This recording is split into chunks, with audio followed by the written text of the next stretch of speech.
Mr. President, do you think that NATO countries should shoot down Russian aircraft if they enter their airspace? Yes, I do. Depends on the circumstance, but, we're very strong toward NATO. My next guest just returned from a visit to the war-torn region. Ohio Congressman Mike Turner led a bipartisan congressional delegation to Ukraine, Poland, and Germany, and says he saw firsthand the devastating impact of Russia's war on Ukraine. Congressman Turner, great to have you in studio. Great. Kyra, thank you for having me. All right, we will get to your trip in just a moment, but I do want to ask you about the president and what he said there at the UN, that, right. Hey, yes, I support shooting down Russian aircraft, drones, if it enters Allied airspace. But then he was asked, but would the U.S. support that if indeed that were to happen? What do you think? Should the U.S. back NATO? What's great here, these are really strong statements from the president. I mean, he's making very strong statements in support of Ukraine, very strong statements in support of NATO. And there is precedent for what the president's saying. And we're hearing these, of course, in context of the fact that Russia has been expanding, for some time, their incursions into the airspace of other NATO countries around the Ukrainian conflict. And we're seeing it both in drones and in their intentionally flying into other NATO countries' airspace. Now, in 2015, Turkey actually shot down a Russian aircraft that went into Turkish airspace. So this precedent for NATO countries defending their airspace. So it would not be unusual for a NATO country to say there's an intentional incursion into our airspace and we're going to defend that sovereignty in that airspace. So the president's making an accurate statement of course, NATO countries have the right to defend their airspace, which can include shooting down an intentional incursion by a Russian aircraft, because they're hostile when they're doing so.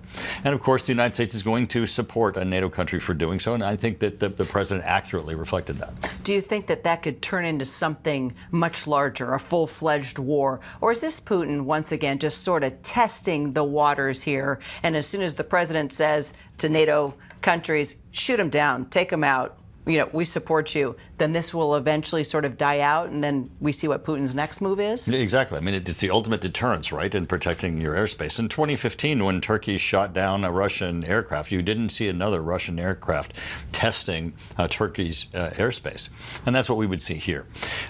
Russia's sending drones, they're sending aircraft, they're testing and antagonizing the other NATO countries' airspace, and they need to defend it. If it does get to that point, I think certainly making the statement is also a deterrence. Letting Putin know that it's going to be defended, I think, also will cause him to think twice. Interesting that we're talking about this and that you bring up Turkey in 2015. Erdogan just arrived not long ago and is meeting with the president. What do you see coming out of that? Well, I think it's very good that that Erdogan is here. They're an important NATO ally, and certainly there's a strong relationship between Turkey and the United States, and they're certainly a very important NATO ally. All right, let's talk about your trip to Ukraine. It was quick, but you say very effective.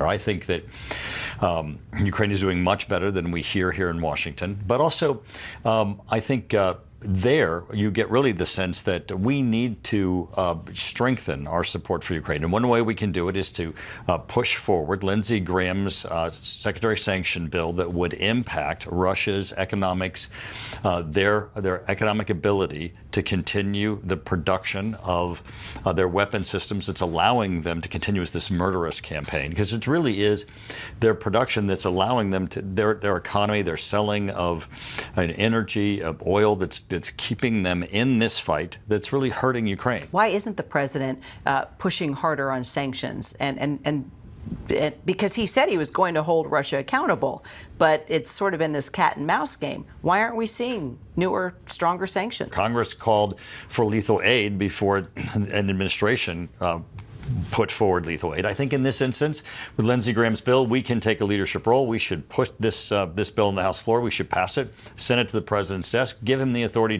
to enact these sanctions, hit Russia's economy, and really give Ukraine the breathing room that they need so that we can strangle Russia's ability to produce the weapons that are murdering people in Ukraine. The president said he was going to end this war in Ukraine as soon as he got into office, but it hasn't happened. So in your mind, how does it happen? Can it happen?